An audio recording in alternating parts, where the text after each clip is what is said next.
nos ha dado. Yo le he llamado Jesús el carpintero. Jesús es hijo de Dios, hemos aprendido de él como hijo de Dios, hemos aprendido como nuestro Salvador, como nuestro Maestro, como nuestro Señor, como el que habrá de venir, como el que hace milagros, señales, prodigios, nuestro sanador, nuestro proveedor, pero por ahí como que dejamos a un lado eso que fue carpintero o el carpintero. Quiero empezar hablando acerca de esto. El trabajo viene de Dios. Trabajar es algo que Dios inventó. En Génesis capítulo 2, verso 15, leemos: tomó pues Jehová al hombre y lo puso en el huerto del Edén para que lo labrara y lo guardase. Fíjate, lo vas a labrar y lo vas a guardar. Pero lo que no hemos caído en cuenta es que fue después de esto que Dios hizo caer a Adán en un profundo sueño y sacó de él a la mujer. Wow. Dios dio primero a Adán o al hombre trabajo y luego le dio compañera. Hoy en día la gente anda buscando primero compañera y después trabajo. Eso está de cabeza. Primero aprendamos a trabajar para entonces escoger pareja, vocación, profesión, a qué nos inclinamos, para qué somos buenos, para qué nos capacitamos. Trabajo le dio Dios primero y después le dio compañera. De hecho, yo creo que cuando Dios hizo una ayuda idónea al hombre, si Dios le dio primero trabajo y después le dio ayuda, era importante que Eva comprendiera el trabajo de Adán, para entonces ser ayuda idónea o compañera ideal para él. En este contexto veo yo la creación de Eva. Eso jamás va a querer decir que las mujeres no trabajen. Claro que sí. Proverbios 31 dice y habla de una mujer que trabaja y provee para su casa. Primera cosa entonces es el trabajo viene de Dios y viene desde el Génesis, desde la creación misma de Adán. La segunda cosa es que Dios y su Hijo trabajan. Mira qué interesante esto. Juan capítulo 5 verso 17 nos enseña: y Jesús le respondió: mi Padre hasta ahora trabaja y yo trabajo. ¡Wow! Papá e hijo trabajando. Nosotros tenemos a nuestros hijos y hay un tiempo para, como decimos, para criarlo. Tenemos un tiempo para educarlos, para enseñarle a decir papá, mamá, para empezarle a enseñarle a caminar, a ir al colegio, aprenden, llegan a la edad de trabajo, perfecto, y ahora papá e hijo trabajan. Llega el momento en que así sucede. El ejemplo del trabajo se debe dar en casa y lo deben dar los padres. Dice, mi padre y yo. Mi padre hasta ahora trabaja y yo trabajo. Si Dios trabaja, ¿por qué no habré de trabajar yo? Si el Hijo de Dios trabaja, ¿por qué no voy a trabajar yo? Jesús trabajó para su Padre. Miren esto qué interesante. Lucas 2:49. Entonces Él les dijo: ¿por qué me buscáis? ¿No sabías que en los negocios de mi Padre me es necesario estar? ¡Qué visión! Desde niño Jesús sabía que se debía trabajar. Es importante entonces que nosotros en casa aprendemos a delegar tareas también, en donde trabajen en algo, pero que aprendan el arte de trabajar, porque les voy a decir algo, mira, el trabajo es lo común entre todos nosotros los seres humanos. Si estás soltero, vas a necesitar trabajar porque necesitas una economía para tu casa, para desarrollarte, o te vas a pagar tus estudios, o querés salir a estudiar al extranjero, qué sé yo. La segunda es, si te casas, no digamos, vas a necesitar trabajo. Si te divorcias, vas a necesitar trabajo. Si quedas viudo o viuda, vas a necesitar trabajo. A donde vamos, dice la Escritura, no hay trabajo, pero aquí sí hay trabajo. Y es importante, importantísimo entonces. Si vamos a pasar una vida trabajando, aprender a hacerlo. No estoy diciendo, ojo, que aprendas la carrera de medicina o de leyes o abogado o qué sé yo, sino que habiendo aprendido algo, aprender a trabajar en eso. ¿Verdad? con principios, con valores, con esfuerzo. Es conveniente, es necesario aprender a trabajar para Dios. Si nosotros logramos tener a Dios por jefe por encima de nuestros jefes, yo estoy seguro que mejoraría muchísimo nuestra actitud de trabajo. Jesús se mantuvo enfocado trabajando. Mira Juan 4:34, esto es poderosísimo. Jesús les dijo, mi comida es que haga la voluntad del que me envió y acabe su obra. Ahora vemos aquí a un Jesús que no solo dice que trabaja igual que el Padre, que trabaja en su obra, que le conviene o es necesario en los negocios de su Padre estar, sino dice que acabe su obra. Ay, Dios mío, cuánto trabajar. No hay modo que acabe lo que uno le mandó a hacer. O no hay modo que acabemos de hacer lo que nos mandaron a hacer. O lo acabamos pero mal. No. Veamos en Jesús esto. Miren, ¿por qué este es el tema? Porque yo quisiera caminar sobre el agua como Jesús. Resucitar muertos como Jesús. Eso lo quieren todos los cristianos, ¿verdad? Es decir, de Jesús, el trabajador, también podemos tomar ejemplo para lo que todos los días hacemos, que es trabajar. Y hacerlo al estilo de Él. Estaba enfocado. Ese día Él no había comido. Y lo encontraron hablando con una mujer y creían que le había traído algo de comer. Y dice, no, ¿saben qué? Mi comida es hacer la voluntad del que me envió y que acabe su obra. De la comida se genera energía. Y miren cómo el trabajo, que algunos lo consideran solo como lo que los cansa, realmente el trabajo puede generar energía. Dice Proverbios 24:10, yo le puse, no a la flojera. Si fueres flojo en el día de trabajo, tu fuerza será reducida. Lo que acaba con las fuerzas es la flojera, pero si somos flojos en el día del trabajo, las fuerzas se nos van a ir, dice la Escritura. Entonces Jesús estaba trabajando para su Padre. Jesús estaba enfocado en el trabajo que le dio el Padre y tenía entre ceja y ceja acabar la obra que le dieron a hacer. Jesús aprovechó el tiempo. Mira, este es fenomenal. Juan 9:4. Me es necesario hacer las obras, es decir, trabajar, del que me envió, entre tanto que el día dura. La noche viene cuando nadie puede trabajar. Obviamente no había alumbrado eléctrico ni de ningún tipo, así como para que toda la noche hubiera luz en aquel entonces. Sin embargo, sí se respeta esto. Lo que Jesús dice es, 12 horas hay para trabajar. Luego vienen las otras 12 donde nadie puede trabajar. Lo que Jesús está enseñándonos es que aprovechaba hasta el último minuto del horario que tenía para trabajar. Cada vez que nosotros nos distraemos en nuestro horario de trabajo, cada vez que nos distraemos, no estamos aprovechando esas horas de trabajo que el día nos brinda. Si somos flojos en el día de trabajo, terminaremos muy mal. De hecho, hay una escritura que dice que por ser flojos, a la casa le llega la gotera y después hasta se derrumba. Pero la pregunta que yo me hice cuando leí ese verso en Proverbios es, pero la casa no se construyó con flojera. La casa se tuvo que construir con trabajo arduo y tesonero para lograr tener el capital para hacer la casa. Muy bien, quiere decir que en esta persona hubo una época de su vida en que trabajó muy bien, pero otra época en que se dio a la flojera y se atuvo. ¿Qué quiere decir esto? Que el hecho que estés trabajando de forma hoy tesonera, dura, inteligente, no significa que siempre lo vayas a hacer. Entonces, lo que por el trabajo has conseguido, por la flojera no lo pierdas. Ahora, si eres flojo desde antes, ni lo vas a lograr.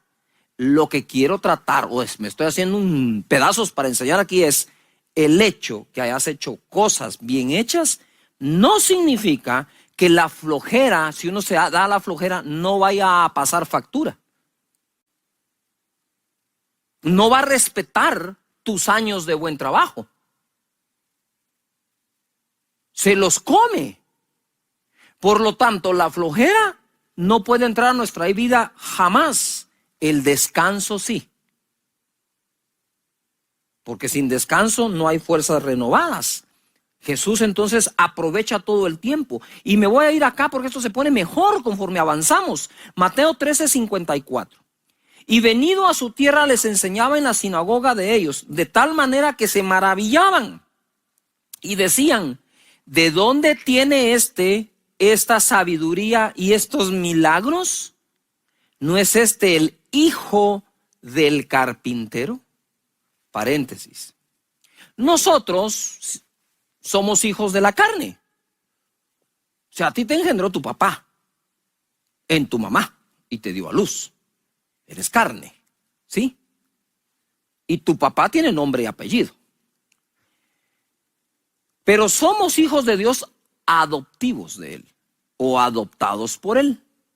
Entonces, soy hijo de mi papá aquí en la tierra, pero cuando recibo a Jesús como Señor y Salvador, nazco de nuevo y paso a ser hijo adoptado por Dios. Y ese espíritu de adopción nos hace clamar Abba Padre. Entonces tenemos dos padres. En el caso de Jesús, Él es hijo de Dios porque fue engendrado por el Espíritu en María. Y nace como hijo de Dios, pero es adoptado por José como hijo de la carne. Por eso Jesús a veces decía, porque el Hijo del Hombre, ¿verdad? A eso se refiere, porque Él no fue engendrado por un hombre, pero respetó a José siempre como su papá en la tierra. Pongan atención a esto porque es profundo, sencillo, a la vez profundo y bello. Aquí dice la gente, ¿no es este el hijo del carpintero? ¿No se llama su madre María y sus hermanos Jacobo, José, Simón y Judas? ¿No están todas sus hermanas con nosotros? ¿De dónde pues tiene todas estas cosas? Es decir, ellos decían, pero, ojo, ¿pero qué tiene que ver que por ser hijo de carpintero no puede tener sabiduría? ¿Ah? A no ser tal vez, ahora voy a especular, a no ser tal vez que ellos creían que un carpintero no era sabio. Pero el hijo pudo haber estudiado otra cosa y serlo. La respuesta la encontramos en Marcos capítulo 6:2. Y llegado el día de reposo comenzó a enseñarles en la sinagoga, y muchos oyéndole se admiraban y decían, ¿de dónde tiene estas cosas? ¿Y qué sabiduría es esta que le es dada? Y estos milagros que por sus manos son hechos. ¿No es este el carpintero? Ojo, en la escritura que leí anteriormente, Mateo 13 dice, ¿no es este el hijo del carpintero? Pero en Marcos dicen, ¿no es este el carpintero? ¡Wow! Ahora viene y se pone buenísimo. Agárrese la silla. O donde quiera que estés. Mira, primero, Jesús dijo, en los negocios de mi Padre es necesario estar, su Padre celestial. Pero también estuvo en los negocios de su Padre terrenal, o quien lo adoptó, porque en el registro no pudieron inscribirlo como nombre del Padre, Jehová. No pudieron. Tuvieron que poner José. ¿Me estoy explicando? O sea, en papeles, en esta tierra, era hijo de José. Fue engendrado por Dios, eso lo sabemos muy bien. Lo que quiero explicar, porque fue lo que más me impactó a mí, es ver cómo Jesús trabaja para su Padre Celestial, pero no por eso dejó de trabajar para José, quien lo adoptó como hijo. Porque hijo de carpintero, carpintero. ¡Wow! Él aprendió carpintería por medio de José. José fue su maestro, el que le enseñó esa arte de la carpintería, que en el original no es solo carpintero, es constructor. Y por eso Jesús sacaba unas parábolas, y creo que dice tectón, es constructor. ¿Por qué digo esto? Porque Jesús en sus parábolas nunca puso una parábola de carpintero, pero sí una parábola del hombre que construyó su casa sobre la roca, y sí habló de la piedra principal del ángulo que desecharon los constructores.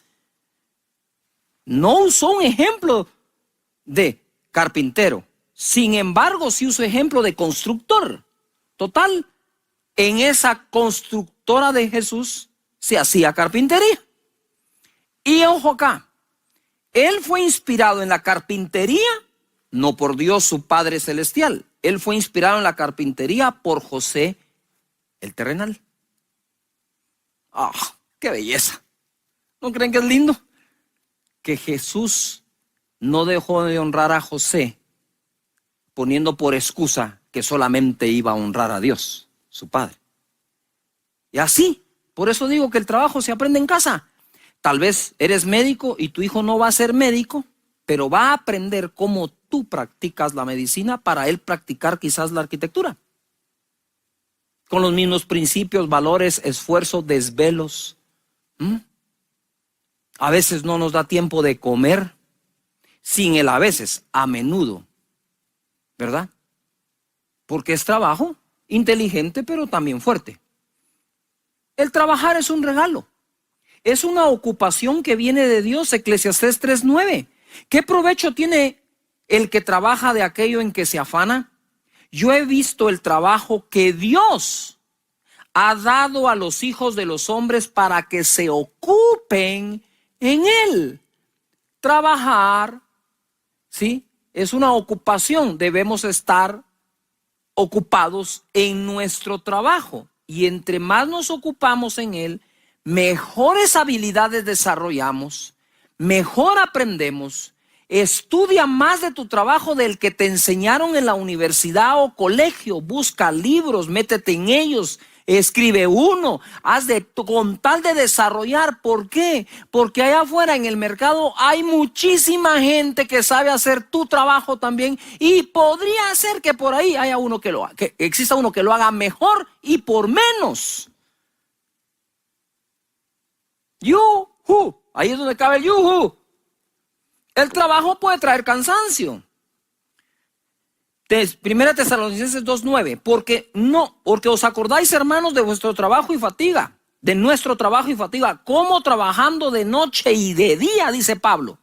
Como trabajando de noche y de día, para no ser gravosos a ninguno de vosotros, os predicamos el evangelio de Dios. Un gran predicador de L. Moody dijo: me canso en el trabajo, pero jamás del trabajo. Por supuesto que regresamos cansados a casa de trabajar, pero no del trabajo que tenemos. Tenemos actitud para hacerlo. Pero no solo hay que enseñar trabajo inteligente, duro, tesonero, sino también la actitud para trabajar. Eclesiastés capítulo 3:22. Así que he visto que no hay cosa mejor para el hombre que alegrarse en su trabajo, porque esta es su parte, porque ¿quién lo llevará para que vea lo que ha de ser después de él? Nadie. Hay que estar alegre en el trabajo para hacer un buen trabajo, y no al revés, porque hago un buen trabajo estoy alegre.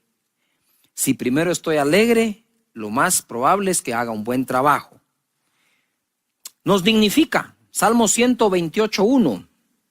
Bienaventurado todo aquel que teme a Jehová, que anda en sus caminos. Verso 2, agárrese. Cuando comieres el trabajo de tus manos, bienaventurado serás y te irá bien. ¿Por qué trabajar honestamente? ¿Por qué trabajar inteligente y duramente? ¿Por qué ser honesto y honrado para trabajar?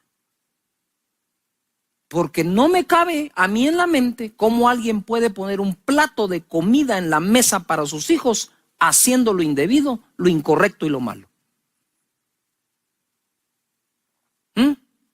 Hay gente que pone platos de comida en su mesa mintiendo y difamando y haciendo cosas que no se deben.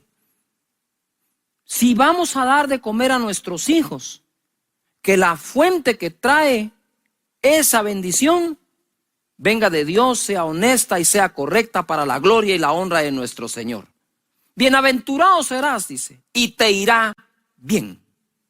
Tu mujer será como vid que lleva fruto a los lados de tu casa, tus hijos como plantas de olivo alrededor de tu mesa, aprendiendo de ti.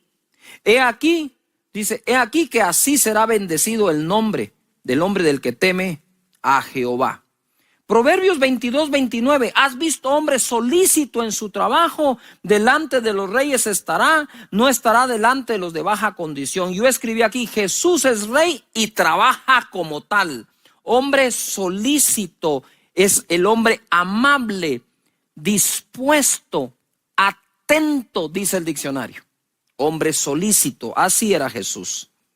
La honestidad en el trabajo es súper importante. Lucas capítulo 20, verso 20. Y acechándole, lean esto, enviaron espías a que simulasen juntos, a que se simulasen juntos, a fin de sorprenderle en alguna palabra para entregarle al poder y autoridad del gobernador. Y le preguntaron diciendo, maestro, sabemos que dices y enseñas rectamente y que no haces acepción de personas, sino que enseñas el camino de Dios con verdad.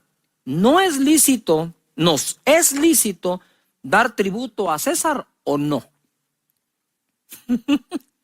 Mas él, comprendiendo la astucia de ellos, les dijo, ¿por qué me tentáis? Mostradme la moneda. ¿De quién tiene la imagen y la inscripción? Y respondiendo dijeron, de César. Entonces les dijo, pues dad a César lo que es de César y a Dios lo que es de Dios. Y no pudieron sorprenderle en palabra alguna delante del pueblo, sino que maravillados de su respuesta, callaron. Importante entonces que aprendamos esto. Y a Dios lo que es de Dios. De hecho, unos le argumentaron a Pedro, tu maestro no paga los impuestos. Y cuando entró le dice Jesús, ¿sabes qué, Pedro? Vete de pesca, el primer pez que saques tendrá una moneda. Y le dijo, paga tus impuestos y los míos. Ve y hazlo, le dice. Impresionante lo que Jesús hizo allí. Hoy quiero orar, tengo que terminar orando por tu trabajo. Y por tu descendencia que se levante como grandes y buenos trabajadores, imitando a Jesús el carpintero. No sé cuándo iremos a caminar sobre el agua o resucitar un muerto. Claro que oramos por eso. Lo que sí sé es que todos los días hay que salir a trabajar. Y Jesús como carpintero nos demostró que se puede hacer bien hecho. Padre, en el nombre de Jesús, en este momento quiero orar por todo trabajo, por toda empresa, por todo negocio, para que tú pongas tu mano allí y los bendigas, con un trabajo en que se alegren, en que sean honestos para llevar el pan a su mesa, que sean correctos, Señor, contigo y con el César, como dices tú. En el nombre de Jesús, bendícelos en todo, que no falte trabajo ni empleo a ninguno de tus hijos, antes bien prospéralos, bendíceles y abre las ventanas de los cielos sobre ellos y que la bendición tuya se derrame hasta que sobreabunde. En el nombre de todo eso a los pies de Jesús, pero esa es la frase con la que me duermo. Mañana será otro día.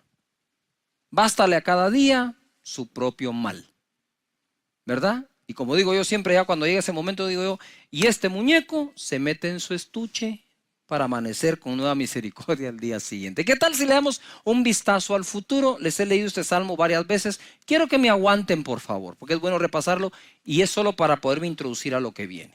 El Salmo 23 es un salmo progresivo.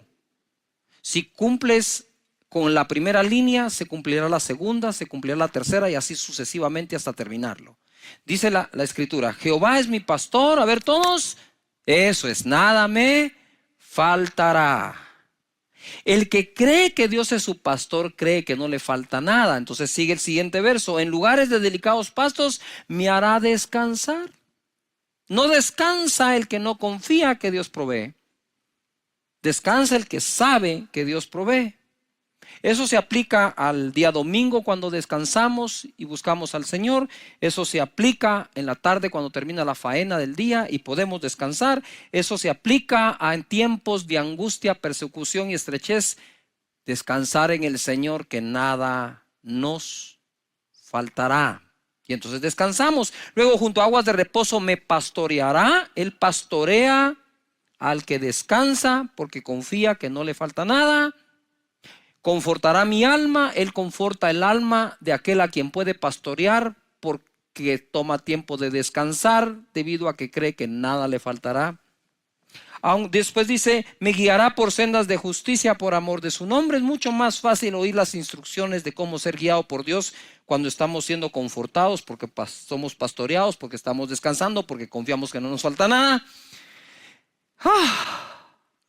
Aunque dice, me guiará por sendas de justicia por amor de su nombre, aunque ande en valle de sombras de muerte, no temeré mal alguno, porque tú estarás conmigo. De nuevo es progresivo. Cuando ya somos pastoreados porque descansamos, porque confiamos, Él nos guía por senda de justicia. Y si atravesamos un valle de sombra de muerte, no temeremos mal alguno, porque Él está con nosotros. Tu vara y tu cayado nos infundirán aliento. Aderezas mesa delante de mí en presencia de mis angustiadores. Unges mi cabeza con aceite, mi copa está rebosando. Ciertamente el bien y la misericordia me seguirán todos los días de mi vida, y en la casa de Jehová moraré por largos días. Progresivo. Todo en futuro. Lo que David hacía era echarle un vistazo al futuro, ojo, basado en la fe y confianza que le tenía a Dios. Tú puedes imaginar un futuro de acuerdo a la confianza que en Dios tienes. No me va a faltar. La escritura no dice, Jehová es mi pastor, nada me faltará mientras tenga trabajo, me den aumento, el salario alcance. Entonces, ¿en qué quedamos? Nada nos faltará porque Él es nuestro pastor. Punto. Y luego va progresando el salmo y le echa un vistazo. Dice, e incluso considera, mira, David era un hombre de tanta fe, está dentro de los héroes de la fe en Hebreos 11. Sin embargo, él está considerando un futuro aún peligroso. Y se está anticipando a ese futuro con un buen vistazo diciendo, aún si yo pueda caminar en un valle de muerte, no temeré mal alguno, porque tu vara y tu cayado me infundirán, ¿qué? Aliento. Aún si yo camino ahí, Dios estará con nosotros. La fe, dice la escritura, es por el oír, y el oír por la palabra de Dios. Nosotros decidimos enfrentar lo que estamos viviendo con fe, decidimos enfrentarlo con pesimismo, optimismo, con buen ánimo, con unidad familiar, solos. Esas son decisiones que nosotros vamos tomando. Pero definitivamente el oído es vital. El oído es vital. Por aquí se contagia uno de miedo, temor, duda, angustia, ansiedad. Por aquí. Por eso dice la escritura, las malas conversaciones corrompen buenas costumbres. En Mateo capítulo 13, verso 18, hoy me voy a ir a lo básico. Ya saben que eso es lo que me agrada y creo que es fruto de la oración de pedirle a Dios, Señor, dame una palabra para la vida de cada persona, para que cuando salgan de su casa o regresen tengan algo que practicar de tu palabra. Y la parábola del sembrador fue la primera que Jesús habló y dijo, si no entienden esta parábola, ¿cómo van a poder entender el resto? Y es muy sencilla, pero a la vez profunda. En el verso 18, Mateo 13 dice, oíd pues vosotros la parábola del sembrador. Cuando alguno oye la palabra del reino y no la entiende, viene el malo y arrebata lo que fue sembrado en su corazón. Este es el que fue sembrado junto al camino. Cuando hablamos de que la palabra fue sembrada junto al camino, dice la parábola, que vienen las aves del cielo y roban la semilla o la palabra. Y entonces él explica acá. Lo que ocurre, la interpretación de esto es que cuando alguien no le entiende, entonces viene el malo y la arrebata. Orando por todos ustedes y por su servidor, obviamente, aquí en esta escritura me encuentro que la palabra de no entender la escritura, ahí hay un truco escondido que el enemigo puede aprovechar. Tener la esencia de lo que se nos enseña es tener entendimiento de lo que estamos aprendiendo. Y el original dice, es poner dos combatientes hostiles juntos. Alguien va a ganar. Entonces está la capacidad de entender de acuerdo a lo que Dios quiere decir. Y cuando dice no entender o no la entendemos, no se refiere que no entendiste nada, sino que entendiste mal. Quiero de nuevo, entendiste mal. Mal, el maligno. Él sembró otro entendimiento. Y es así como se roba la palabra o el entendimiento de lo que venía de parte de Dios para tu vida. El enemigo roba la palabra por medio de darnos otro entendimiento. Él no desea evitar la renovación de nuestro entendimiento, sino darnos otro para que seamos transformados, pero no de manera que experimentemos la voluntad de Dios, sino opuesta a eso. Eso es lo que el enemigo va a tratar de hacer. Por lo tanto, tenemos que cuidar cómo escuchamos y cómo entendemos la palabra del Señor. Por ejemplo, la Biblia dice que la voluntad de Dios es buena, agradable y perfecta. Eso viene por la renovación de nuestro entendimiento para experimentar esa voluntad buena, agradable y perfecta. Entonces la gente viene y dice, no, es que lo que me pasa. Y entonces no tienes el entendimiento que las Escrituras te ofrece, sino el entendimiento que alguien más te está ofreciendo. Dios es bueno, Dios tiene misericordia todos los días de nuestra vida. Entonces en la parábola, lo que tenemos que evitar primero es que entendamos de una forma equivocada lo que el Señor nos quiere decir y bendecir. Persecución por lo que crees. 20, verso 20.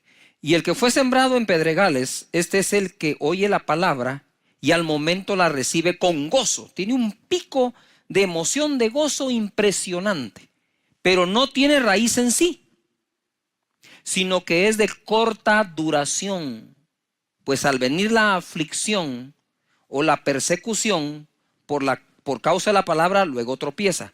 Ojo, cuando la Escritura dice que es de corta duración, aquí lo voy a ampliar un poco más a la vida. Existen personas que son de corta duración en todo lo que hacen.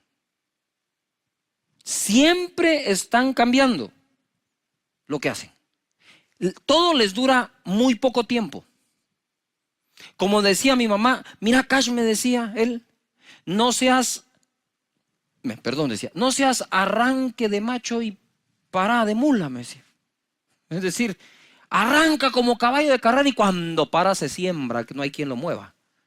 Y entonces ella también me decía, ay, mira, Cash, tenés que aprender a no ser 14 oficios o 7 oficios, 14 necesidades. Esos proverbios me fueron penetrando poco a poco a mi mente y dándome a mi entendimiento cosas que me sirven para vivir el día de hoy. Entonces las personas que suelen sobreemocionarse positivamente, también suelen afligirse y entrar en temor con la misma intensidad que se gozaron, perdiendo así algo que habían ganado. ¿Y por qué estoy enseñando esto? Porque creo que por el Espíritu de Dios puedo ver cómo, debido a todo lo que pasa en esta crisis, hay mucho altibajo emocional. Un día estás, wow, mañana salimos, otro día, ya volvieron a decir tal cosa. Y ahora nos dijeron y ahora nos dicen otra. Y eso va drenando nuestras emociones. Y mire, eso trae un cansancio y trae una fatiga que es difícil soportarla. A mí me pasa, por eso te estoy predicando esto. Porque a mí me pasa también, y esta es la palabra que me ha dado para que me pase menos o pueda yo sobreponerme a esto.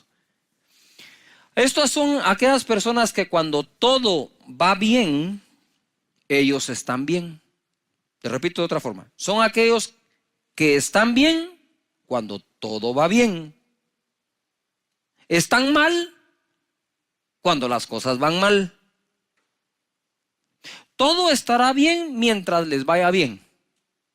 Estos tropiezan, dice la Escritura, es decir, cambian su caminar y aún su destino por miedo. Corta duración. Has leído 3 capítulos de 15 libros, pero ni uno entero. Yuhu, corta duración. Los proyectos nos van a gustar si son en corto, no en largo. Entonces, cuando soy una persona dada a la corta duración, y luego entonces me emociono cuando recibo la palabra de Dios, pero le aplico la misma conducta de mi carácter. Le aplico a la Escritura la misma conducta diciendo, wow, sí, gloria a Dios, aleluya. Y para abajo otra vez. Entonces hay que componer el oído para entender, hay que componer el carácter también en nuestra vida para tener una mejor tierra para la palabra que Dios nos está dando. Esta palabra de Dios, según Hebreos 4:12, dice que es así. Porque la palabra de Dios Es viva y eficaz y más penetrante o cortante que toda espada de dos filos, ojo, y penetra hasta partir el alma, donde están todas las emociones, y el espíritu, que es el que se conecta con Dios, las coyunturas y los tuétanos, y discierne los pensamientos y las intenciones del corazón. La palabra que Dios te quiere dar constantemente está viva, tiene vida, está viva y es eficaz, es eficiente, es algo que me va a hacer lograr algo bien hecho. Esta palabra, según Mateo 13:22, dice: el que fue sembrado, esta es la tercera tipo de tierra, entre espinos, este es el que oye la palabra, todos la oyen, pero el afán de este siglo, el afán de este siglo y el engaño de las riquezas ahogan la palabra y se hace infructuosa. Mas el que fue sembrado en buena tierra, ese es el que oye y entiende la palabra y da fruto. Ojo, la oye, la entiende y da fruto y produce al 100, 60 o 30 por uno. Es un error creer que la buena tierra es únicamente aquella que da 100% del fruto. ¿Qué estamos diciendo en la parábola del sembrador? Es cuando Dios te da una palabra, cuando oyes una prédica, si dieras el fruto de esa palabra, dieras solo el 30%, ya eres buena tierra, así que no hay ninguna condenación. Pero si nosotros vamos limpiándonos de espinos y de abrojos, del afán de la vida, del engaño de la riqueza, de las emociones mal manejadas y de no entenderla, entonces podemos crecer del 30 al 60 al 100%. Hay gente que da más fruto, gente que da menos fruto, pero si ya estás en el 30, eres buena tierra y te declaro buena tierra para la palabra de Dios. Ojo, la palabra de Dios es una buena semilla todo el tiempo y está viva y es eficaz. Sin embargo, se puede ahogar y volverla no fructífera por miedo del afán de este siglo. ¿Qué es el afán de este siglo? Familia que estás allí. El afán de este siglo es básico, elemental. ¿Cuál es? ¿Qué comer, qué vestir, trabajo, paga, salario, empresa, ventas? ¿No es eso el afán de todos los días? ¿No es eso a lo que salís todos los días cuando vas a trabajar? Y luego a veces se nos acusan a las personas que queremos enseñarles cómo a través de la palabra de Dios les va bien ahí. Cuando, si no puedo llevar la palabra de Dios a mi trabajo y a la familia, ¿a dónde la puedo llevar? Entonces, lo que quiero decirte en esta oportunidad es que si tengo resuelto el problema del afán por la vida, no el ingreso mensual para la vida, sino el afán de la vida. Porque la palabra no dice que la palabra sembrada en ti se ahoga por un bajo salario, o por mucho salario, o por mucho ingreso, poco ingreso. Dice aquí, se ahoga, la palabra que está viva se ahoga, es decir, se hunde hasta que queda sin respiración y muere. Eso se ahoga si yo tengo afán por la vida. Entonces, de lo primero que tengo que aprender en las Escrituras para poder dar fruto de toda palabra que me siembran es que no me debo afanar por la vida. Eso no quiere decir que eres un irresponsable, sino que en donde trabajas confiando que si eso no alcanza, de eso no depende Dios para que Él te bendiga, sino de tu fe, de cómo le crees al Señor. Me mandó un chat un amigo que normalmente me está dando palabras de ánimo, me envía palabras de ánimo, pero esta vez me dice: pastor, gracias por su palabra cuando enseñó que nada me faltará. Cuando nos dijeron que teníamos cuarentena y encima de eso un toque de queda de 12 horas, me agarró sin ahorro, sin efectivo y la refrigeradora vacía. Me sentí morir. Sin embargo, le creí a Dios y no me ha faltado nada. De nada. Tocan a su puerta, gente que no lo conoce, gente que no sabe por qué está pasando. Dicen: mire, sentimos los vecinos traerle esto, aquí está. ¡Wow! ¿Cómo lo saben? Dios hablando a las personas.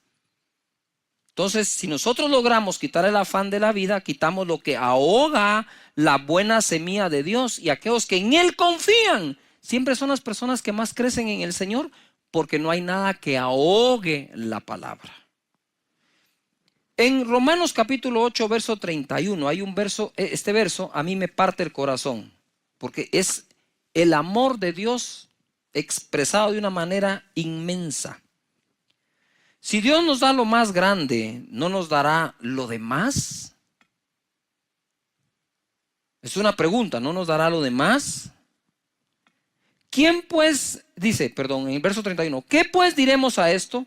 Si Dios es por nosotros, ¿quién contra nosotros? Uy, ese verso lo repetimos a cada rato, sobre todo cuando estamos en angustia.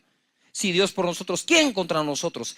El que no escatimó ni a su propio Hijo, sino que lo entregó por todos nosotros, ¿cómo no nos dará también con Él todas las cosas?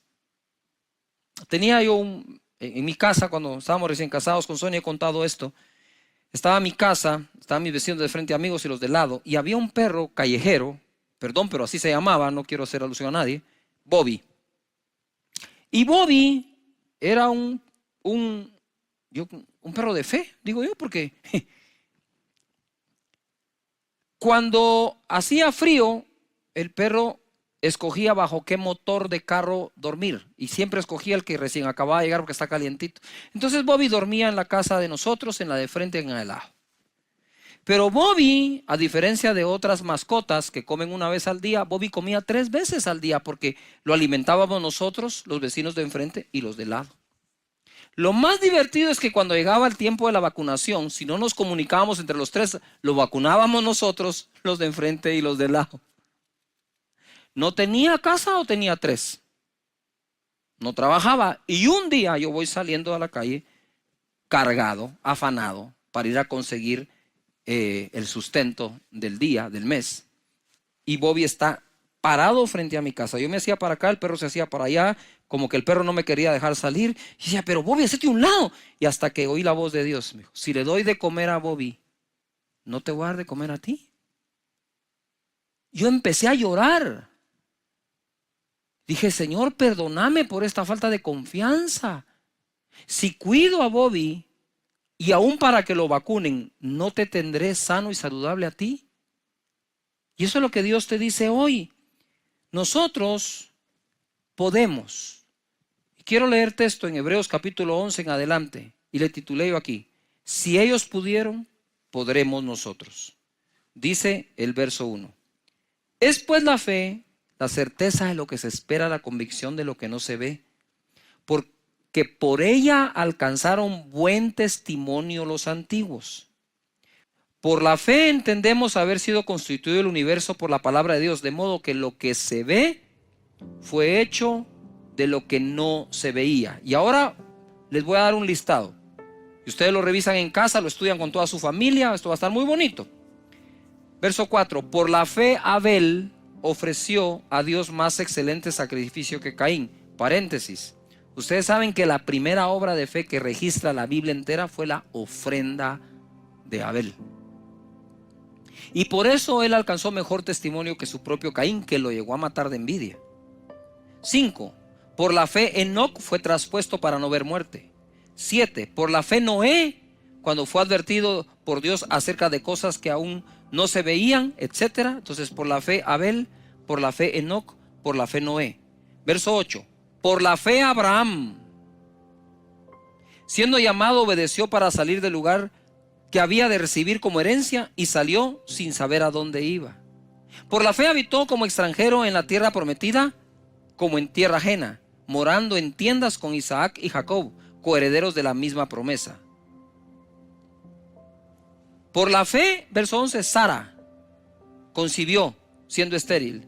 Verso 20, por la fe bendijo Isaac a Jacob y a Esaú respecto a cosas venideras. Verso 21, por la fe Jacob. Verso 22, por la fe José. Verso 23, por la fe Moisés.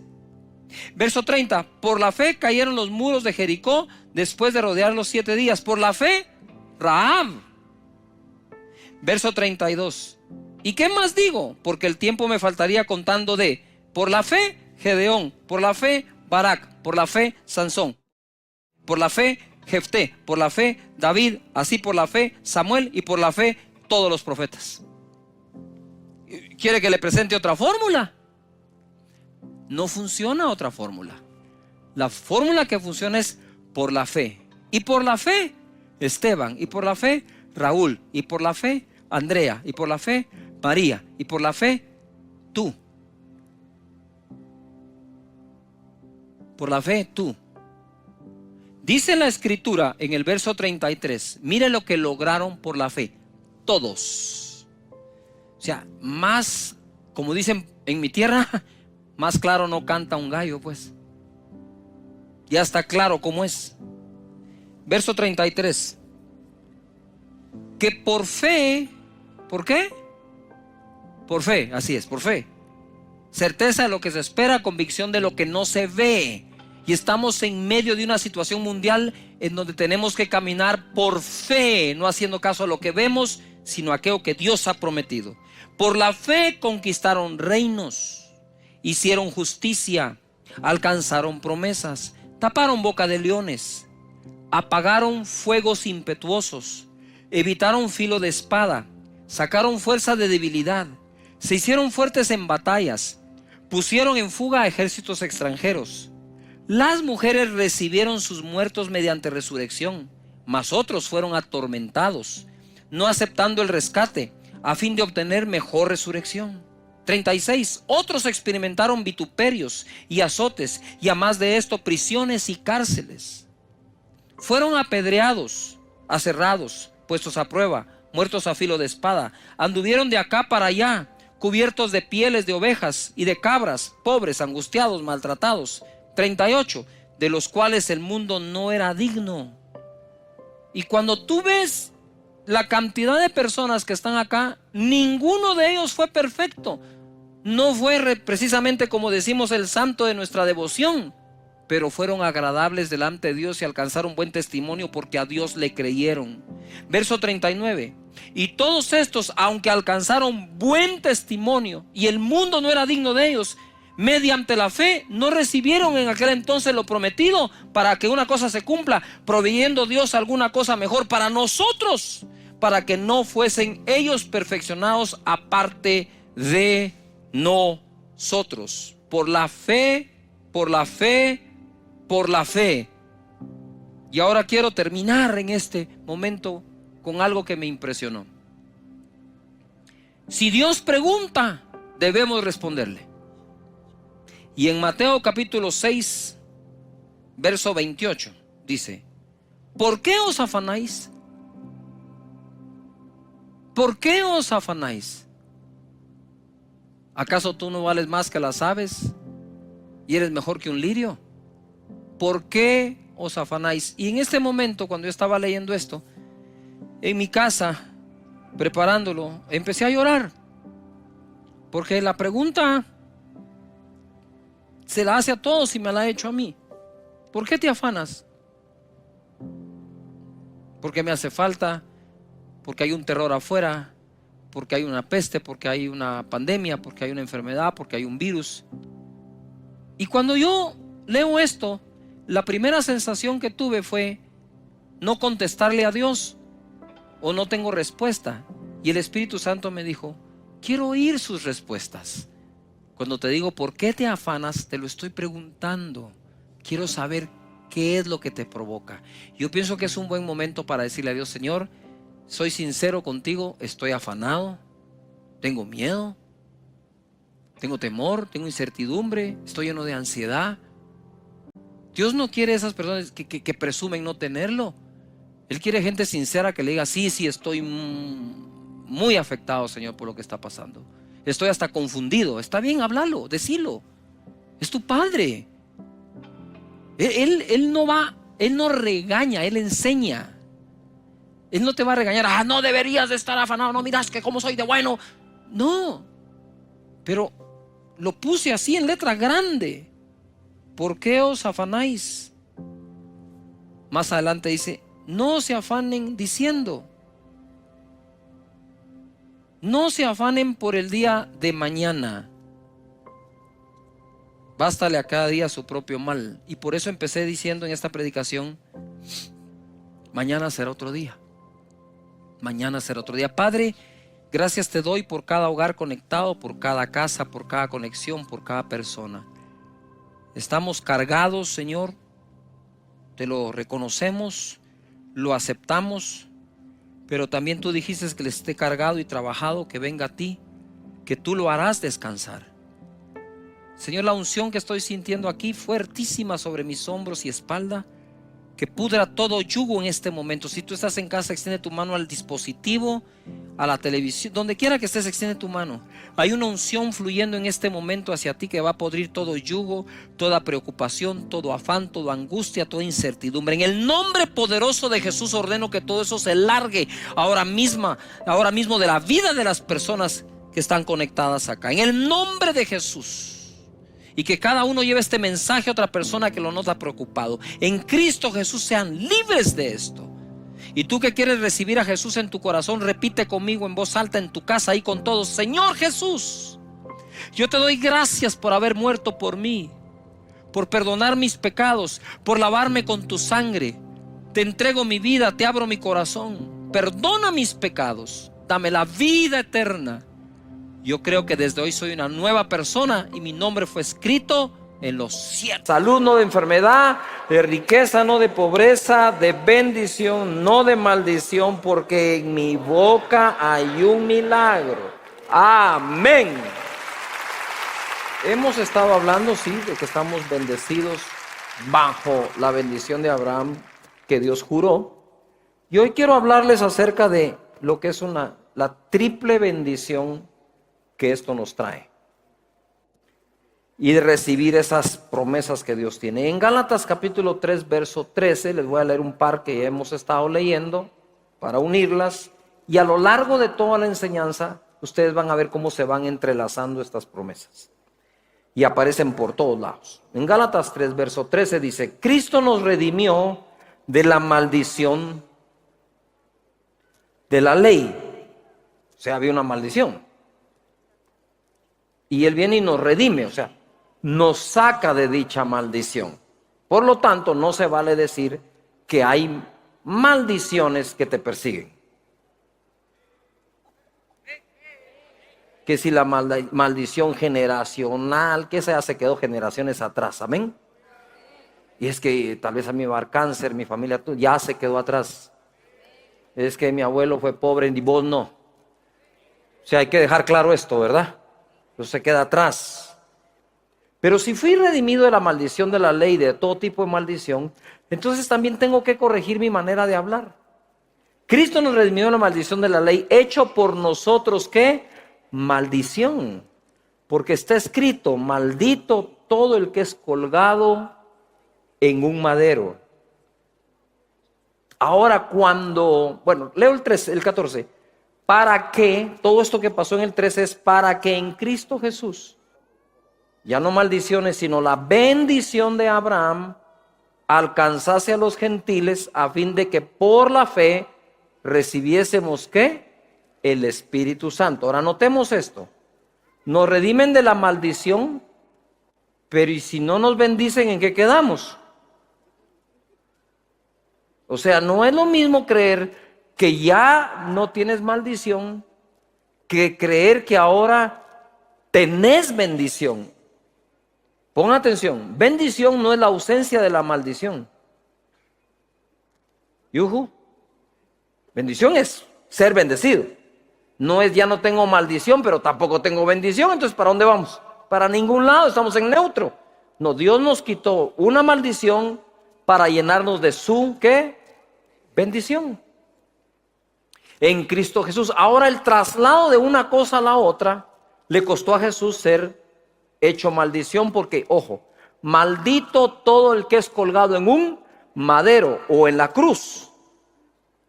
Pregunto, si nos vamos 2000 años atrás y pico, sin conocer ningún versículo, no sabemos ni qué es la Biblia, y nos trasladamos como personas que están contemplando aquella crucifixión en el monte Gólgota, lo que nosotros vamos a ver son 3 cruces.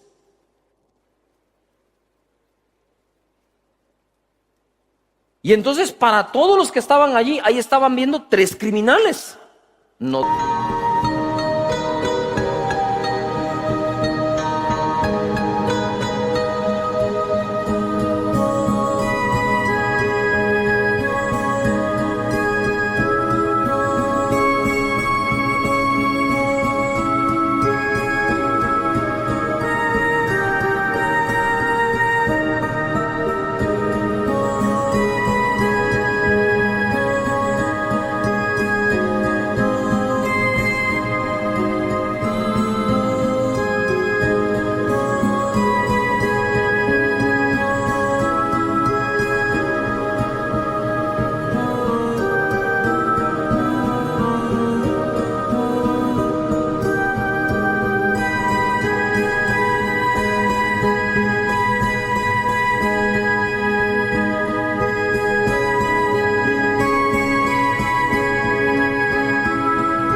Porque nosotros decimos, bueno, sí, habían dos ladrones y nuestro Señor Jesús en medio, sí. Pero ¿quién sabía eso hasta ese momento? Nadie. Entonces a Jesús lo crucifican en medio para hacerlo parecer el jefe de los otros dos. O sea, Jesús no tenía por qué estar muriendo como un maldito si no hizo nada malo. Pero lo ponen ahí. Una vez está allí, ponga atención, una vez está ahí, escrito está que el que está allí es hecho maldición. Entonces Él se hizo maldición para que tú y yo recibamos ¿qué? Ojo, Él no se hizo maldición para que tú no tengas maldiciones. Él se hizo maldición para que tú tengas ¿qué? Su bendición, la que le juró a Abraham. Dáselo fuerte al Señor, vamos, ánimo. Entonces cuando el mismo diablo, enemigos, lo que sea, te quieran atacar, no les pongas bola ni chibola, no le tires al diablo, no, mira, del diablo ni se habla, hombre. Porque sos bendecido. Y cuando él viene con sus mentiras a tus oídos, reprendelo y decís, te largas de aquí. Eso estaba como cuando a Lutero se le apareció el diablo. Él lo narra, se le aparece el diablo en su alcoba, ¿verdad? Y él se despierta y le dice, sí sos tú, le dijo. Y siguió durmiendo. Pero ya ahí dormido le empieza a recordar todos sus pecados a Lutero. Entonces Lutero se levanta y le dice, tenés razón, todo eso lo cometí yo. Y agarró un tintero de tinta roja, lo estrelló contra la visión que estaba teniendo y pegó en la pared, se llenó de rojo. Le dice, sí, pero de todo eso la sangre de Jesús ya me limpió.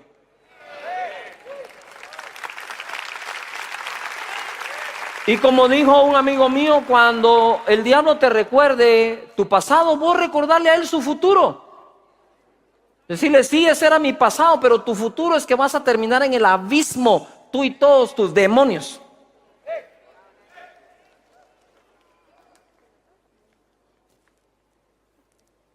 Es que, pastor, mira que yo creo que me están haciendo brujería. No, hombre. Entonces, ahora, eso es lo que pasó en el monte Gólgota con Jesús nuestro Señor. Hebreos 6:12, solo es para recordarlo y entrelazarlo como les expliqué al principio.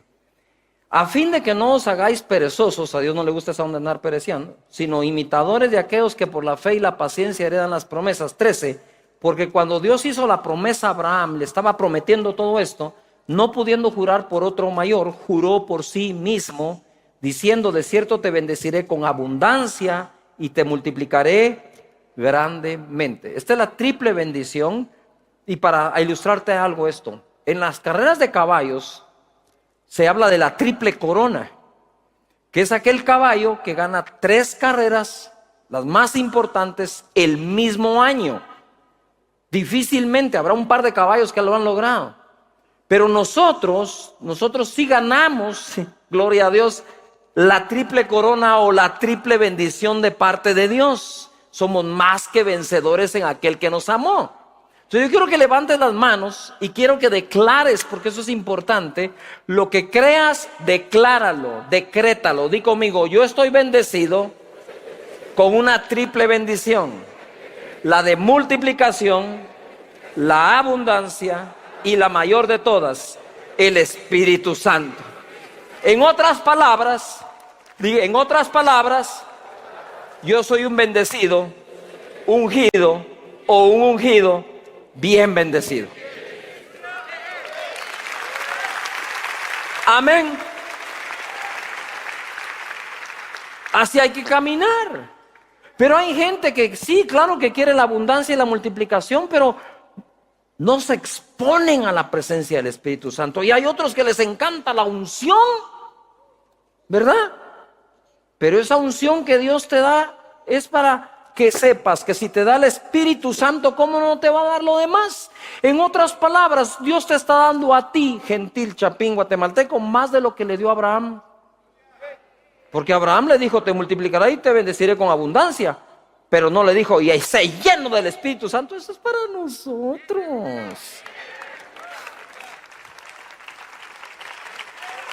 Ahora mira pues, yo te digo, se va a ir entrelazando esto, te va a dar mucha revelación el Señor. Juan 3:34, Jesús hablando dice, porque el que Dios envió, las palabras de Dios habla. Pues Dios no da el Espíritu por medida. En otra versión dice, Dios da el Espíritu sin límites. Es decir, y hay otra que dice, y Dios da su Espíritu abundantemente. Él quiere que camines en las dos abundancias. ¿Todavía están acá? Él da el Espíritu sin medida, lo da sin límite, lo da abundantemente. Es decir, puedes estar completamente lleno del Espíritu de Dios. Porfa, yo anoche cuando fui a dormir, antes de dormir puse adoración al Señor, me puse a adorar al Rey. Y ahí me fui a mi cuarto, me acuesto y le digo, Señor, qué cosa más maravillosa es dormir bajo tu presencia, que tu presencia venga, esté sobre mí. Aparte de tus cobijas que te pones, Él te cobija. Porque dice la Biblia que es un manto, y es un manto de alegría el que está sobre nosotros. ¿Cuál es ese producto de la unción? Cuando Jesús recibe la unción del Espíritu Santo, cuando lo declara, está en Lucas capítulo 4, verso 17, leo, y se le dio el libro del profeta Isaías, y habiendo abierto el libro, halló el lugar donde estaba escrito, el Espíritu del Señor está sobre mí. A ver, levanta las manos y diga conmigo, el Espíritu de Dios está sobre mí. Ya yo les voy a leer donde dice que está sobre ti también. No solo sobre Jesús, está sobre ti también. 18, por cuanto me ha ungido, eso es ser ungido, el Espíritu es sobre ti, para dar buenas noticias o buenas nuevas a los pobres. Me ha enviado a sanar, dice, a los quebrantados de corazón, a pregonar libertad a los cautivos, a visitar a los ciegos, a poner en libertad a los oprimidos, a predicar el año agradable del Señor. Y enrollando el libro, lo dio al ministro y se sentó, y los ojos de todos en la sinagoga estaban fijos en él, y comenzó a decirles, hoy se ha cumplido esta escritura delante de vosotros. Ahora, regreso al 18. El Espíritu del Señor está sobre mí por cuanto me ha ungido. Lo primero que dice es para dar buenas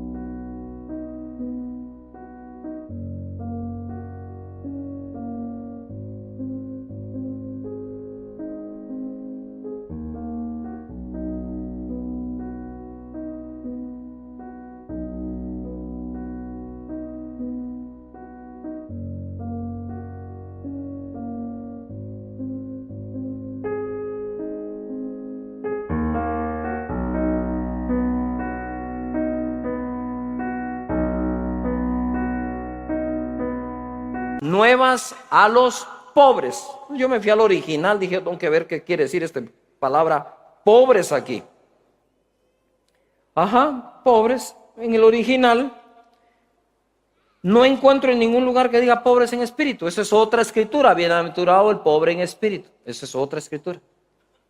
Pero él viene a tratar con la pobreza también económica, a sacarnos de ahí. Y para eso fue hecho maldición, para redimirnos de esa maldición. Porque no es ninguna bendición. Ojo lo que dice. Pobre.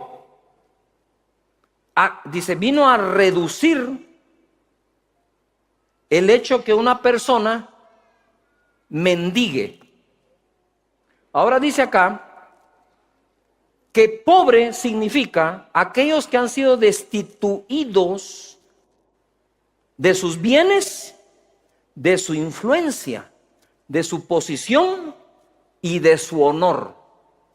Con la unción viene la restitución hasta de tu nombre y de tu apellido, de tu familia y de tu empresa. Lo que viene a hacer Jesús cuando dice le vine a dar buenas nuevas al pobre es no el que ha sido toda la vida pobre tan solo, sino el que quedó pobre por alguna razón, el que quebró económicamente, el que tuvo que cerrar sus empresas. La unción que Jesús recibió se la dieron para darle buenas noticias al que sí está. Así que si estás así, te quiero decir que la unción del Espíritu Santo le fue dada a Jesús para que hoy Él te diga: te voy a sacar de allí y te voy a levantar. Más fuerte al Señor.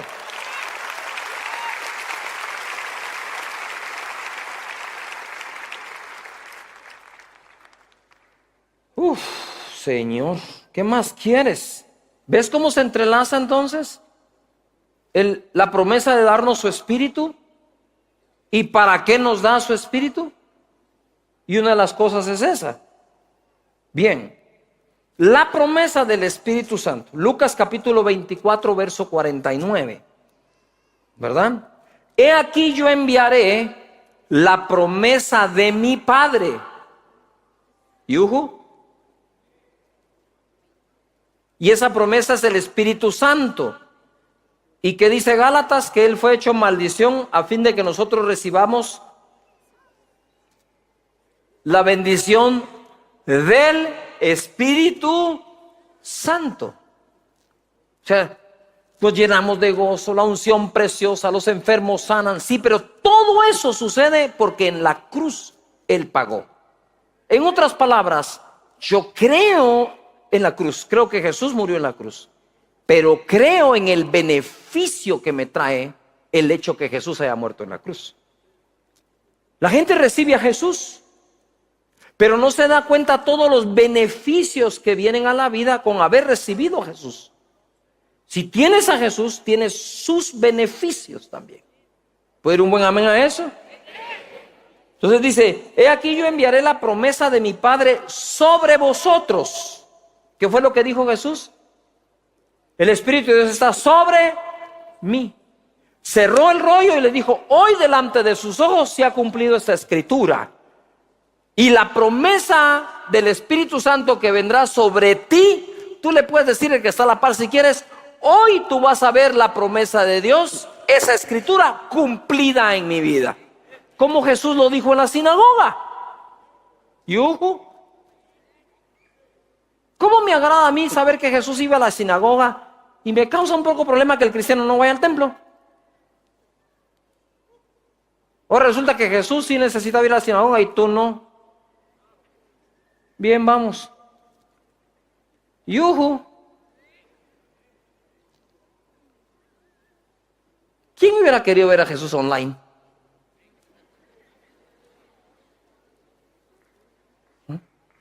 Imagínate el leproso. Le voy a mandar un WhatsApp, con el WhatsApp lo toco. Se vale por la fe, pero no es esa la voluntad de Dios. Eso lo estás tomando como una voluntad alterna, pero no la principal voluntad de Dios. Dice la Biblia: no se dejen de congregar. No yo, la Biblia. He aquí yo enviaré la promesa, dice. Pero quédense ustedes en la ciudad de Jerusalén hasta que seáis investidos del poder desde lo alto. Hechos 1, verso 3. A quienes también después de haber padecido, o sea, resucitó, se presentó vivo con muchas pruebas indubitables, apareciéndoseles durante 40 días y hablándoles acerca del reino de Dios. 4. Y estando juntos les mandó que no se fueran de Jerusalén, sino que esperasen la promesa del Padre. De nuevo, fuerte digan: la promesa, la cual les dijo: oísteis de mí, porque Juan ciertamente bautizó con agua, mas vosotros seréis bautizados con el Espíritu Santo dentro de no muchos días. Hechos capítulo 1, verso 6. Entonces los que se habían reunido le preguntaron diciendo: Señor, ¿restaurarás el reino a Israel en este tiempo? No les toca a ustedes saber los tiempos o las sazones que el Padre puso en su sola potestad. En otras palabras, miren, no se distraigan de lo que está por ocurrir. Eso es lo que está diciendo él. Lo que está por ocurrir es que mi Padre y yo vamos a venir a hacer morada en ustedes. ¡Wow!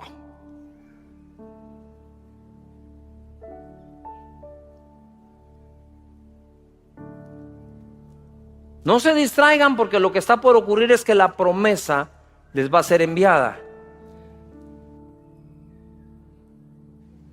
Ya lo de las sazones de los tiempos lo resolvemos en otra oportunidad. Eso es lo que está tratando de Jesús, de decirles: miren, lo que solo está en la potestad del Padre no les compete a ustedes saberlo ahora.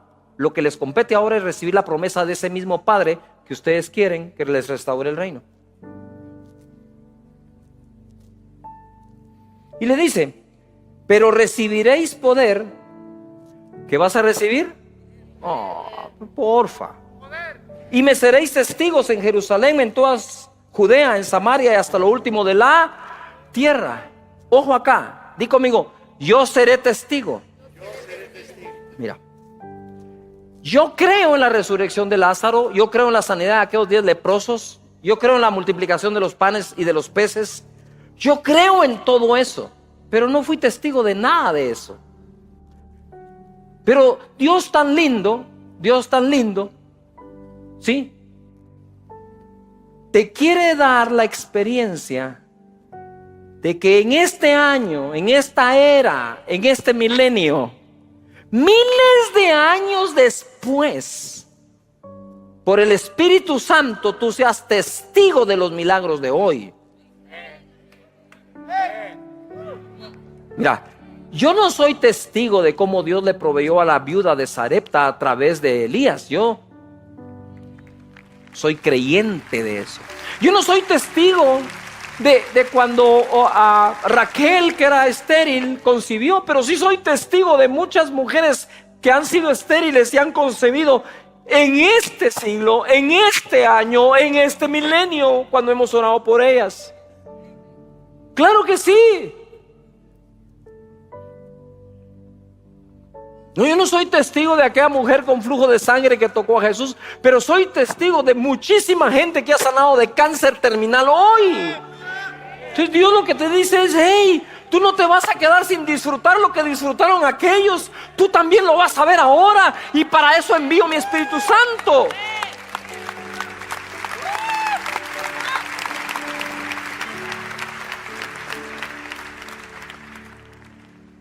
No, yo no soy testigo de cómo Elías venció a los profetas de Baal, pero sí soy testigo de cómo el Señor ha venido a quebrantar las ataduras y todas las obras de brujería y hechicería sobre las vidas de las personas hoy.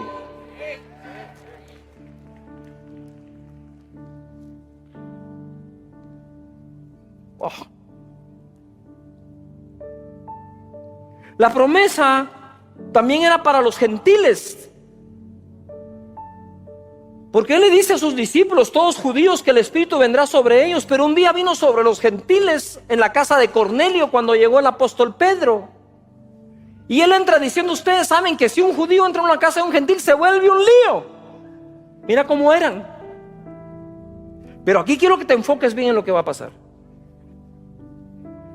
En el verso 44 de Hechos 10 dice: mientras aún hablaba Pedro estas palabras, el Espíritu Santo cayó sobre todos los que oían el discurso. Y los fieles de la circuncisión, es decir, los judíos que habían venido con Pedro, se quedaron atónitos, maravillados, perplejos de que también sobre los gentiles se derramase el don, el regalo o la promesa del Espíritu Santo.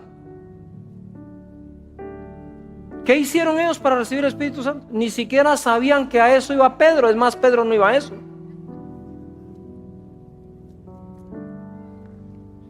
Simplemente estaban oyendo a Pedro y de repente ¡blum! ¿Qué estoy sintiendo? ¿Qué está pasando? Hablaron en otras lenguas, se llenaron del gozo, terminaron embriagados, porque los judíos vieron. Porque la llenura del Espíritu Santo ni es un concepto ni una doctrina, es un acontecimiento, es un hecho. Y se derramó allí delante de Pedro y los judíos. ¿Y qué está pasando? Digo, Hasta en los gentiles se derrama el Espíritu Santo y sin que los toques, Pedro. Él sabía que lo más probable es que Pedro no imponía manos sobre gentiles.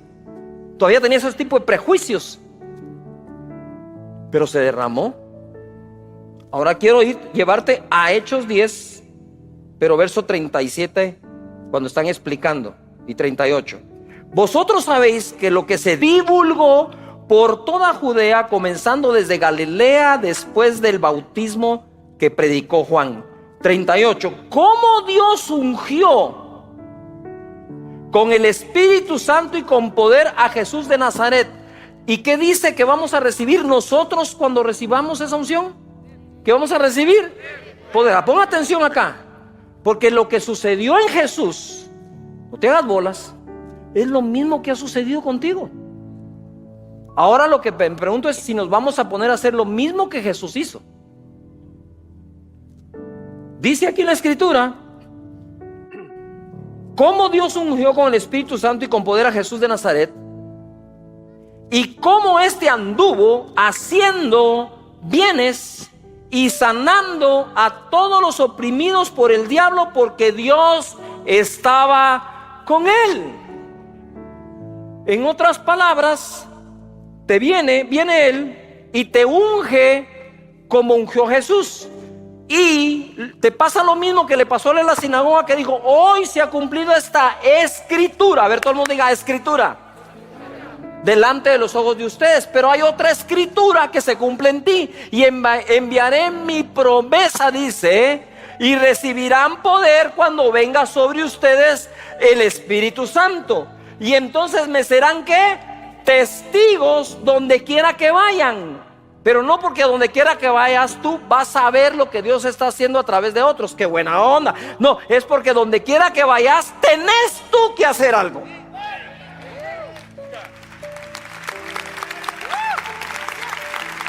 Ahora, ¿qué pasa? Él viene a sanar a los oprimidos del diablo. Si tú estuvieras concentrado en que Dios te dio la unción para sanar oprimidos del diablo, no estarías dándole tanta bola y pasándole tanta chibola a cosas que te traen opresión a ti. El que anda sanando oprimidos no tiene tiempo para recibir opresión. Lo repito. El que anda ocupado sanando oprimidos no tiene tiempo para ponerle chibola al diablo que lo quiere oprimir. Porque de ti está fluyendo la liberación del oprimido. Entre más oras por enfermos, menos miedo le tenés a una enfermedad. ¿No estarías pensando cuánta cosa te puede causar tristeza si sabes que lo que Dios te dio fue un manto de alegría y que la unción que te dio es el óleo de gozo sobre tu cabeza? Pensando en llevarle gozo a los demás, no tenés tiempo para ponerte triste. No está solo en recibir su unción, está en cumplir su oficio. Cumple el oficio. Atrévete a decirle a la gente. Si tú decís: ay, pero pastor, es que mire, yo no ando muy bien. Pedro tampoco andaba muy bien. Ni Juan ni Jacob, esos tenían un carácter terrible, querían incendiar Samaria. Y tú que: ay, es que soy muy bravo, muy bravo. Aquellos querían incendiar gente. Decía: que baje fuego como Elías. Y chicharrón samaritano ahorita que a todos esos. Y Jesús le dice: ustedes no saben ni de qué espíritu son.